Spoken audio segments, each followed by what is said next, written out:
Hello friends, ఇవాళ జరిగిన మ్యాచ్లో ఢిల్లీ ఫైనల్గా గెలిచింది. అసలు ఇక్కడ ఏం జరిగిందంటే ఇవాళ మ్యాచ్ చాలా చాలా లో స్కోరింగ్ మ్యాచ్ అయినా కానీ ఢిల్లీ బ్యాటింగ్ చేసినప్పుడు ఫస్ట్ 10 ఓవర్స్ చాలా ఇంట్రెస్టింగ్గా సాగింది. ఎందుకంటే ఎల్ఎస్జీ బౌలర్ ఎక్స్ట్రాడినరీగా బౌలింగ్ చేశారనమాట. ఢిల్లీ ఈ మ్యాచ్ని చేజ్ చేస్తుందా చేయదా అన్నట్టు అనిపించింది. ముఖ్యంగా చెప్పాలంటే మోసిన్ ఖాన్ కానీ, ప్రిన్స్ యాదవ్ కానీ, షమీ కానీ చాలా అంటే చాలా బౌలింగ్ చేశాడు.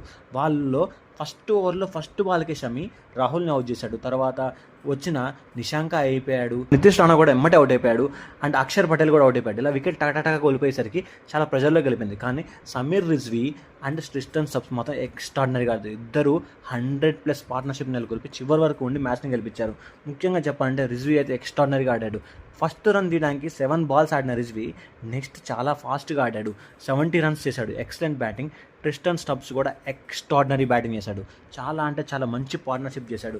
ప్రతి బాల్ని కూడా చాలా బాగా టైమింగ్ చేశాడు అనమాట.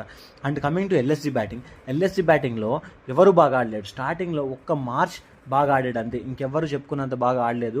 అండ్ చివర్లో సమద్ అంతో ఎంతో ఆడడం వల్ల కనీసం 6 రన్స్ అని వచ్చాయి, లేకపోతే అవి కూడా వచ్చే కాదు. వాళ్ళ బౌలింగ్ వచ్చేసరికి ముఖేష్ కుమార్ కూడా చాలా పర్ఫెక్ట్ లైన్ అండ్ లెంత్ వేశాడు. ఇండి బాగా వేశాడు. ప్రత్యేకంగా నటరాజన్ అయితే చాలా అంటే చాలా బాగా వేశాడు. అక్షర్ పటేల్ కూడా వికెట్లు తీశాడు. కుల్దీప్ యాదవ్ వికెట్లు తీశాడు. ఢిల్లీ బౌలింగ్ అయితే ఎక్స్ట్రాడినరీగా ఉంది. అంత ఎక్స్ట్రాడినరీగా వేయడం వల్ల 142 రన్స్కే ఎల్ఎస్జీని కట్టడి చేయడం జరిగింది. కానీ ఎల్ఎస్జీ బౌలింగ్ వచ్చేసరికి ఒక మేజర్ తప్పేం చేశారంటే ఎల్ఎస్జీ వాళ్ళు ఎక్స్ట్రాస్ బాగా ఇచ్చేయడం వల్ల 142 రన్స్లో 20 ఎక్స్ట్రాస్ ఇచ్చేసరికి 122 రన్స్ ఈజీ అయిపోయింది అనమాట.